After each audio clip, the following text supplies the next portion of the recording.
We've already talked about algorithms, and I hope you feel like you have a pretty good understanding of them. Essentially, just a set of directions, right? And so any program is an algorithm. We also talked about how an algorithm might be a bit large and might have smaller algorithms inside of it, right?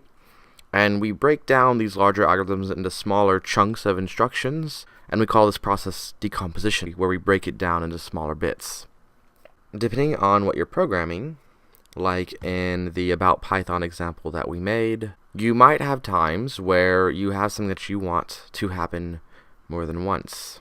And if you're creating a program, I suppose you could just copy and paste the code over and over again, but that's not really ideal. Instead, what we can do is we can create a function. And a function is essentially a smaller version of a program. Basically, it's like a program inside of a program that we can tell the bigger program to run when it wants to.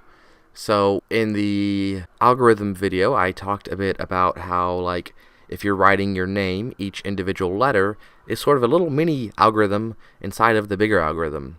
Well, you could also say that each one of those letters is its own little function.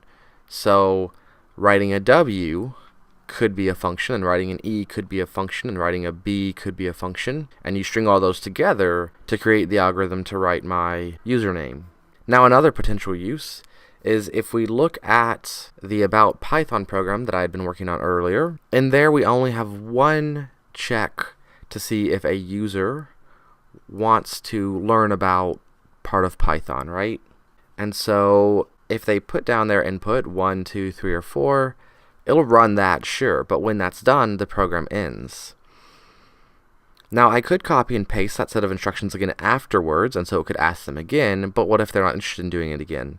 Instead, what we could do is we could make that whole choice, that whole menu, be its own function, and we could add in a choice in there that actually exits the program. So when the program starts, it can show the little title screen, it can show the menu, and that's that function. Once they input a value into the menu, like they want to learn about Python or whatever, it can put out the data, and when they're done reading it, it can reprint the menu, letting them choose a new topic, or letting them quit. So this way, by doing that, they could look at as many topics as they'd like, or quit whenever they'd like, without us having to try to figure out how many times we should copy and paste that same code in there. So how do we make a function? It's actually pretty simple. We say def, and we put a name. I'll use snake case for this. Box of kittens. Parentheses, which mine are currently empty, and a colon. And then we can do a tab, and we can have it do something. So print kitten hops out of the box. There we go. There is my function that I've just written. We should probably save this, so we'll call it function.py. Actually, we'll call it kittens.py. And if I go to my terminal, I can run this. So cd desktop python 3 kittens.py. There we go. Now you might say nothing happened, and that's sort of true. We didn't see anything happen, but something did happen. The program that I wrote defined box of kittens, and that's all it did, because that's all I told it to do. When you're defining a function, you're not actually telling the function to happen. If we go back to the idea of writing down my username, I would probably want to teach someone or the computer or whatever how to write down every letter in the alphabet. But just because I've taught them how to write an A, a B, a C, a D, an E, etc., that doesn't mean when they're writing my username that they would use all of those.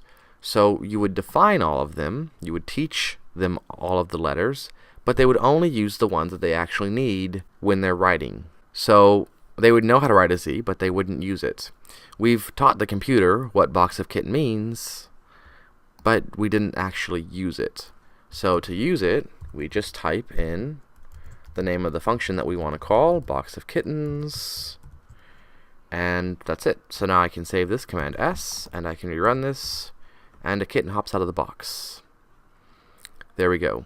Now these parentheses allow us to pass data through the function, which can be manipulated by the function itself.